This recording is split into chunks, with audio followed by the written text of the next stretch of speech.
အောင်မဲမင်္ဂလာပါခင်ဗျာကျွန်တော်နာမည်ကတော့ Elio H မောင်လေးဖြစ်ပါတယ်ဒီနေ့မှာတော့Minecraft movie အကြောင်းကိုကျွန်တော်တက်နိုင်တော့ရှင်းပြပေးပြီးတော့ Easter egg တွေနဲ့လည်းတည်တဲ့အချက်လက်တွေကိုလည်းပြောပြပေးသွားမှာပဲဖြစ်ပါတယ်ဆိုတော့ကျွန်တော်ရဲ့ channel လေးကိုသဘောကျရင်ဒီ video သဘောကျရင် subscribe လေးလုပ်ပေးပါ like လေးလုပ်ပေးပါခင်ဗျာ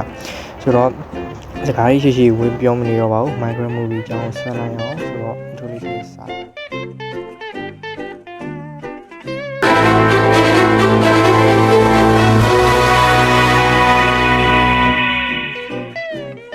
Warner Brother နဲ့ Legendary Pictures တို့မိတ်ဆက်တဲ့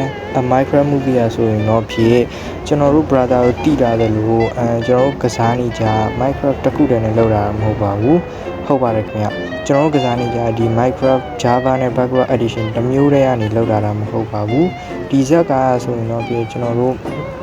မကစားဘူးပဲ Minecraft Legends Minecraft Dungeons နဲ့ပြီးသွားရင် Minecraft Story ပေါ့အခုကျွန်တော်လက်ရှိကစားနေတဲ့ Minecraft Java နဲ့ Background Edition တို့ကနေပေါင်းပြီးတော့အကုန်လုံးကိုစုပေါင်းထုတ်လုပ်ထားတဲ့ game ဖြစ်ပါတယ်ပြီးတော့ဒီဇက်က main villain ကလည်းကျွန်တော်Minecraft Legends တွေက Sia လို့ခေါ်တဲ့ဒီဝက်ကြီးဖြစ်တယ်ပေါ့နော်ပြီးလို့ရှိရင်ကျွန်တော်ထပ်ပြောချင်တာကတော့ pink sheep ပဲအရန်ပါတဲ့ချက်ပါဒီထဲမှာ pink sheep 3ကောင်လောက်မြင်ရပြီးတော့ pink sheep တစ်ကောင်ပုံနိုင်ကြီးက3.164ရာခိုင်နှုန်းပဲရှိပါတယ်ဒါပေမဲ့အဲ့ဒီမှာ3ကောင်ထပ်မင်းတွေ့ရခဲ့ပါတယ်ပေါ့နော်တခုအနေနဲ့ Easter egg ကဒီကလေးလေးကင်လာတဲ့အဲ့ launcher လေးပါအဲ့ launcher လေးက Minecraft Dungeons တက်က potato launcher လေးဖြစ်ပြီးတော့ဒီထဲမှာဇက်ကထဲမှာတော်တော်အရေးကြီးတဲ့နေရာတွေပါဝင်ပါပါပြီးသွားရင် watering tank ကိုလည်းကျွန်တော်တို့တွေ့ခဲ့ရတယ်ပြီးတော့ရှင်တော့ဒီ vinegar တွေကိုလည်းကျွန်တော်တို့တွေ့ခဲ့ရတယ်ပေါ့နော်ဘူးလမ်းမရှင်းမှာပါမယ်ဆိုတော့တော်တော်လေးမိုင်းနေပါပြီပေါ့နော်ဆိုတော့ဒီ scene မှာဆိုလို့ရှိရင်တော့ကျွန်တော်ဘူးလမ်းမရှင်းကိုတွေ့ရတယ်အနောက်ဘက်ကနေတခြားကြည့်မယ်ဆိုတော့သိတာပါတယ်ပြီးတော့ဒီအခုဒီ Jason Momoa နဲ့ဒီ Chicken Jockey တို့တိုက်ခိုက်နေတဲ့နေရာကကျွန်တော်တို့ Minecraft မှာတကယ်ရှိတဲ့ဘူးလမ်းမရှင်းတွေကတက်ကွင်းပဲဖြစ်ပါတယ်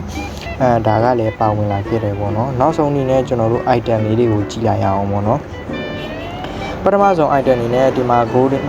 golden armor တခုလုံးတွေ့ရတယ် TNT အမြောက်များနဲ့ပြီးသွားလို့ရှိရင်တော့ကျွန်တော်တို့တခြား